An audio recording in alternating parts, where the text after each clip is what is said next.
তে গাইস তে আমি বর্তমান আছি কার্বি আংলং এখানে আবির একবার 3 দিন ধরে এখানে বয়ে রয়েছি। কারণ মণিপুরি আর কুকি পুরা ঝগড়া লাগছে, মানে কবে খুলবো কবে না খুলবো কোনো গ্যারান্টি নাই। তো এখানে মানে খাওয়া দাওয়া অসুবিধা, যাই হোক মানে টয়লেট করা অসুবিধা, টয়লেট নাই।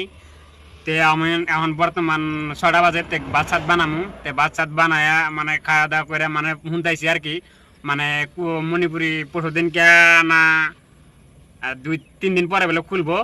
যাই হোক ভিডিওটা যদি ভালো লাগে আপনারা তাহলে প্রচুর শেয়ার করে দিন, লাইক করে দিন।